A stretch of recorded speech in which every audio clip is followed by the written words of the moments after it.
सत्याची बाजू मांडणारे हक्काचं न्यूज चॅनल। रांजणगाव इथं दशक्रिया घाट इमारतीचं उद्घाटन। नाशिककर रांजणगावकरांचं दातृत्व।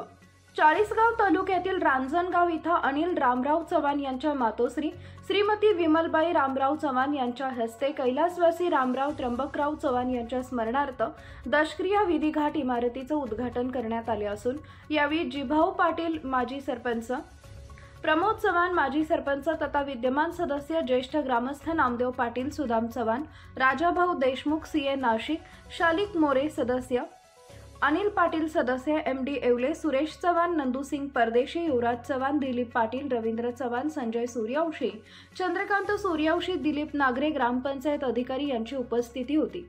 आपल्या गावासाठी काही देणं लागतं या शब्दाला सार्थ ठरत नाशिक इथं स्थायिक असलेले अनिल रामराव चव्हाण हे गावी असताना आपल्या वडिलांच्या मृत्यूनंतर 10व्याच्या वेळी ग्रामस्थांना येणाऱ्या अडचणी लक्षात घेऊन त्यावर कायमस्वरूपी पर्याय उपलब्ध व्हावा म्हणून ग्रामपंचायतीकडे या कामासाठी जागा मागितली।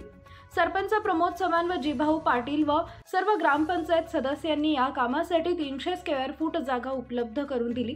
या जागेत साधारण 4,71,000 रुपये खर्च करून आपले वडील कैलासवासी श्री रामराव त्र्यंबकराव चव्हाण यांच्या स्मरणार्थ दशक्रिया विधी घाट इमारत तयार करण्यात आली आहे। साधारण 300 स्क्वेअर फूट जागेत सर्व सोयींनी उपयुक्त असा दशक्रिया विधी घाट तयार करण्यात आला असून यामुळे आता रांजणगावकर ग्रामस्थांना कायमस्वरूपी 10व्यासाठी कुठेही भटकंती करावी लागणार नाही।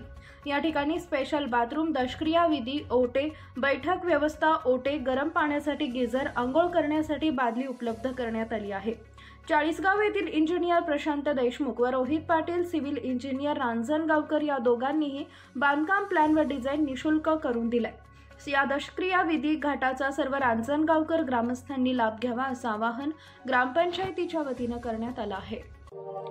अशाच ताज्या बातम्या पाहण्यासाठी सह्याद्री न्यूजला लाईक करा, सबस्क्राईब करा आणि बेल आयकॉन प्रेस करा। धन्यवाद।